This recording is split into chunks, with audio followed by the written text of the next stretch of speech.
The other day I did this short video, the Glock 42 380 auto. Not a very big round, but it'll work for defensive purposes. In fact, the projectile is the exact same projectile that you would get out of a 9mm Luger. Slightly shorter than 9mm. Easily compactable, fits in your hand pretty well. Very inexpensive. So if you were to happen to use this for self-defense purposes, at least you're not losing a high-end gun.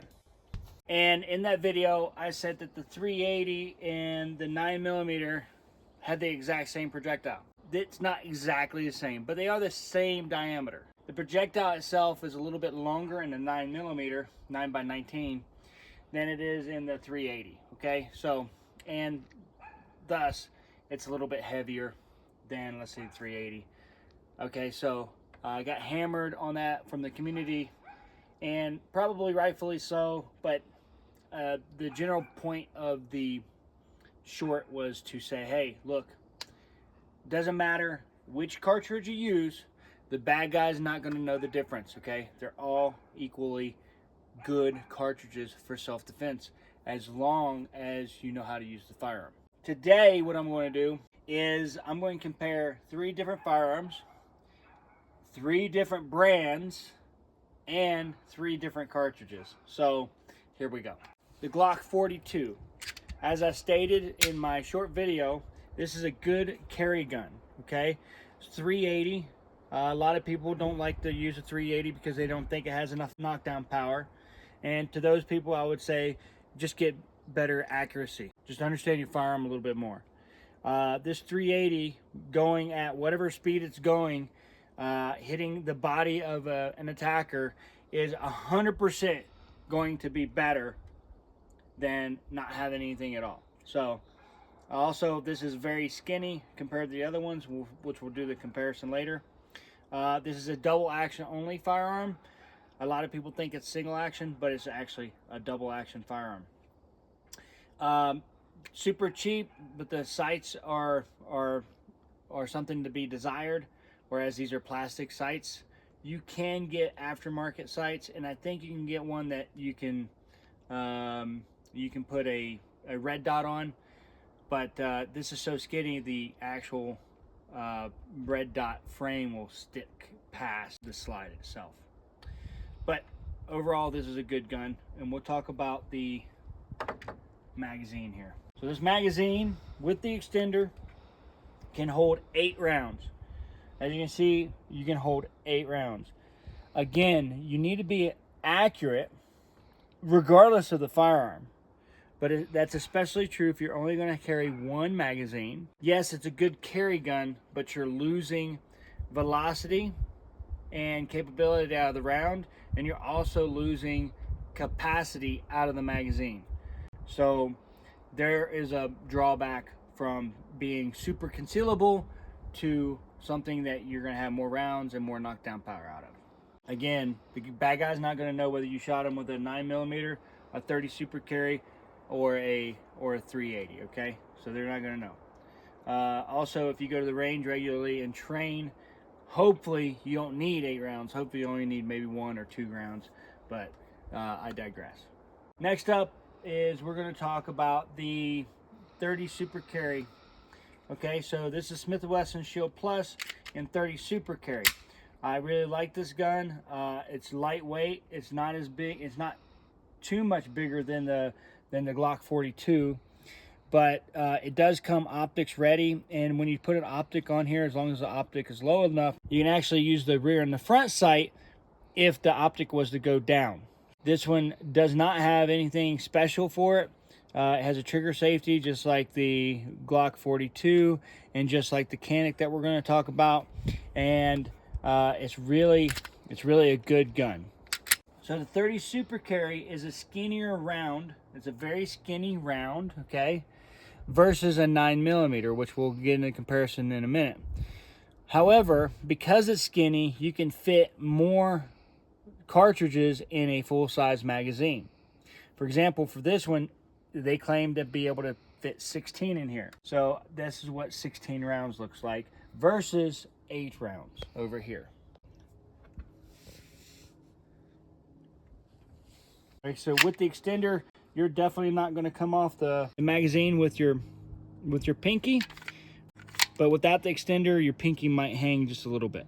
With the extender here, again, you're not going to come off the magazine, but if that extender wasn't there, then your pinky's going to be hanging off of this one. Now we're going to talk about the Canik TP9 SC Elite, okay, or Elite SC. So I really like this firearm for a couple of different reasons. The trigger is the best out of all the three. Much like the Smith & Wesson Shield Plus, that's a single action firearm. This is also a single action firearm. It has a couple of different features on here that the other two do not. For example, the ambidextrous slide lock or slide release, which is right here. You can take the magazine release and you can actually change it to left side. I think you could probably do that on the Smith & Wesson as well.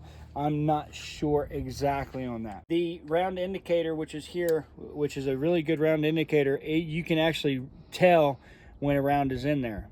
So when you shut it, right now there's no round in there, it will stick up significantly when the round is in there. Unlike your round indicator for your Glock, and I'm not even sure if this one has one, although it does have a little hole in there you can look. It has higher sights, higher rear and front sight, which means it's going to stick up a little bit more than your red dot if you choose to put one on there, which means it's going to be easier to acquire your iron sights if your red dot goes down. Another feature I like is that if you can see this little striker right here, that means it's cocked. The striker is under spring tension right now. That means I'm ready to go. Now, if I go to pull the trigger, it goes away, meaning the striker is not under spring tension. The magazine holds 15 rounds, and this is the extended version, okay? So the extended version for this holds 15 rounds. The non-extended version holds 12. You can see this is 15 rounds. So that's what you would be able to put in this extended version. Now let's compare them side by side. So for your Canik, you get 15 rounds. We already talked about that in your extended version. And then you get 12 rounds in the non-extended version. For your Smith & Wesson, you'll get 16 rounds in your extended version and 13 rounds in your non-extended version. For your Glock 42, you'll get 6 rounds for your non-extended version and 8 rounds for your extended version. The Glock 42 is significantly skinnier than either one of these, and it is also significantly shorter even with the extended portion on there. Now we'll talk about these because these are very similar to each other. They're about almost the same height, However, you get 16 rounds out of this one versus 15 rounds out of this one. They are the same width if you put them back to back. They are the same width on the back side. For this one, like I said, if you have the extended version on there, you're not going to come off, unless you have really, really big hands, you're not going to come off the firearm with your pinky. The same thing is true here. With the Canik, the non-extended version has a little pinky lip, so that's where you put your pinky. The same thing is not true with the non-extended version here with the Smith & Wesson. So your pinky will hang off a little bit for the non-extended version. For your extended version here, your pinky's not going to come off. This is Glock 42. Now, if I had a non-extended version on here, your pinky will definitely hang out there. You can see that the Glock 42 is significantly skinnier than either one of these. And it's also significantly shorter.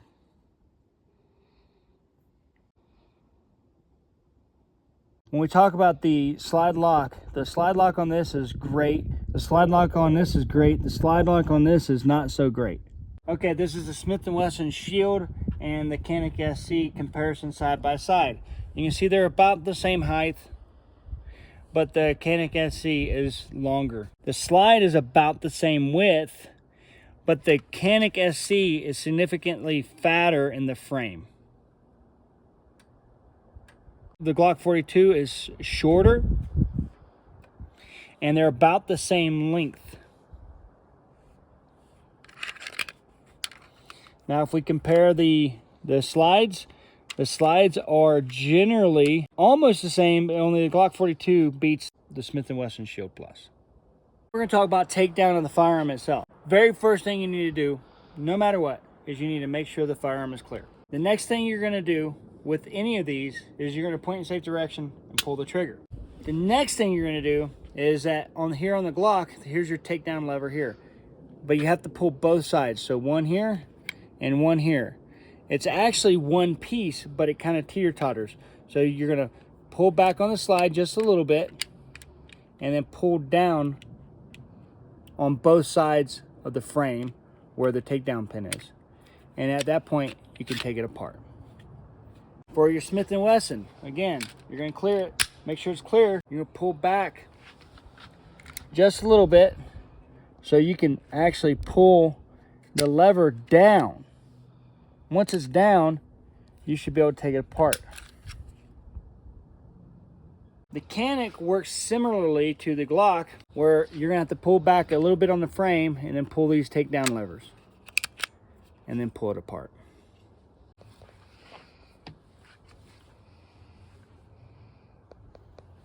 Now what I want to show you is how they work. Now they all work similarly. There's slight differences. So for example, the Glock 42, so this is the back of the striker. So when I say it's double action, that means that the sear, and I'm going to show you in a minute, but the sear pulls back on the striker and then releases it. So that's a double action. This is the safe action portion of the Glock. So when you pull the trigger back on the trigger bar, remember that trigger bar is going to push up on this little portion here, allowing that striker to move freely. Without it pushed up, that striker cannot move freely. So then it cannot actually hit the back of the primer of the cartridge. In the frame itself, this is the trigger bar right here. The sear is actually right here. So as I'm pulling that trigger, the sear portion is grabbing the back of that striker, and then it drops down out of the way.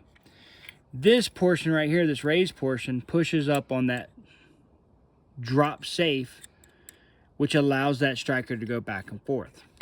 Similarly, you have your drop safe right here for the Smith & Wesson. Okay, without that drop safe being pushed up, the striker cannot go back and forth. What's different here is that the striker portion is actually held back by the sear, and I'll show you in the frame. So here's that trigger bar that I was talking about right here. Okay, and this is that portion that pushes up on the drop safe. This portion right here is the sear. That is what's going to hold back the striker. So notice when I pull back, that sear drops out of place. So the difference is, in the Glock, the sear is actually connected to the trigger bar. In this Smith & Wesson, the sear is actually a separate piece. Same thing is true here with the Canik. So here's that drop safe portion. And here's the back of the striker. The striker is also held back by a sear in the frame. Like you can see here, here's the trigger bar, which goes back and forth. And the sear is actually this portion. So if I'm pushing down on it, and if I come out, if I push, you can see how it moves out of the way. You can actually see some wear and tear right there on the sear from where I've been shooting it. The next thing I'm going to show you is how to put them back together. So your Glock is easy. You want to make sure these grooves right here line up with this portion here and here, here and here, here and here, just like this. Now I want you to see something. This portion right here is called the ejector. There is a little cut in this back plate so the ejector can pass through. Once you pull it back once, your takedown levers are under spring tension, which means it should be ready to go. This one's a slightly different. Same concept as the Glock, right? Here's that ejector. Okay, but this time it's easier if you lock it back to the rear. This time you're gonna have to manually push that takedown lever in. Once you push that takedown lever in, it should be good to go. This one has a different setup as well. So here's that ejector here. It does not have a cutout for the ejector, which means you have to put it back here behind the ejector and then push back. Once you push back, the takedown levers are under spring tension and it should be good to go. All right, last thing we're going to do is talk about the rounds themselves. So 380 or a 9x17, 9mm or 9x19, and then you have your 30 Super Carry. I'm not exactly sure what the dimensions are on this one, but it's definitely skinnier and taller than the other two. So you're going to lose some kinetic energy going from, let's say, 9mm to a 380. And the 9mm and the 30 Super Carry has about the same, and I think the 30 Super Carry actually has more kinetic energy than your 9x19 cartridge. The problem is that the 9x19 is more abundant and less expensive than the 30 Super Carry. So for your overall cartridge, the 9x19 is the way to go. However, it also has more recoil. So if you're looking to get less recoil, the 380 might be the way to go. Depending on the firearm, just like my wife knows, in the Glock 42, she has a problem with the stovepiping. However, if she shoots either one or the other one, she doesn't have a problem with it stovepiping. So really, you're gonna have to figure out what works best for you. Any one of these cartridges and any one of these guns are gonna do good when you're talking about concealed carry. Tack out. Hey guys, if you like this video, you know what to do. You know, like, share, comment, subscribe, do all those things. Visit my website at AAAcoach.com. That's all spelled out, AAA Coach, not 3 A's and then Coach. I really want to bring something valuable to you. And if what I'm doing is not valuable, then I'll stop doing it. But if you find value in these videos, do me a solid.